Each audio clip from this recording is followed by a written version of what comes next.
আসসালামু আলাইকুম, সবাই কেমন আছেন? আলহামদুলিল্লাহ আমি ভালো আছি।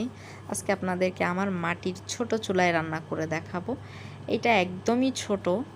যাই হোক, এখানে আমার কাছে লাকড়িও ছিল না। আমি কিছু লাকড়ি জোগাড় করছি জাল ধরানোর জন্য। আর তার মধ্যে অনেক রোদ ছিল বাহিরে। সেখানে আমি আজকে মুরগির মাংস রান্না করব। এটা আমি সরিষার তেল দিয়ে রান্না করছি। এইখানে মাংসটা আগে মাখিয়ে নিয়েছি। আর কিছু কথা বলি রান্না করতে করতে।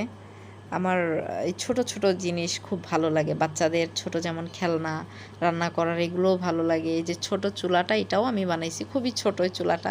হয়তোবা কাছ থেকে আপনাদের দেখাচ্ছি, এই জন্য হয়তোবা বড় লাগতে, কিন্তু একদমই চুলাটা বড় না, খুবই ছোট। এই দেখেন আমি ছাদে রান্না করতেছি।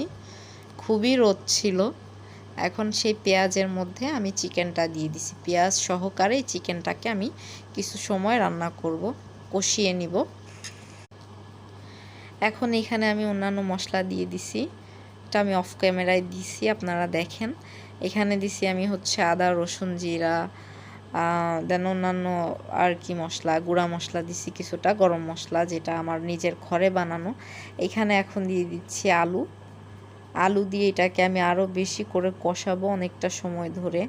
মাটির চুলায় রান্না আপনি কষিয়ে যদি ভালো করে রান্না করেন তাহলে দেখবেন আলহামদুলিল্লাহ অনেক ভালো লাগে।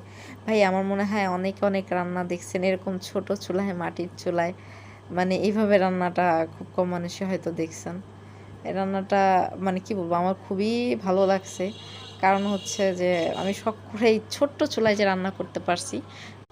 আমি ভাবছি যে এই চুলায় আমি রান্না করতে পারবো না, তার কারণ হচ্ছে যে চুলাটা ছোট, আমার কড়াইও একটু বড় হয়ে গেছে। মানে ভাবছিলাম হয়তো পড়ে যাবে, হবে না, আলহামদুলিল্লাহ হয়েছে।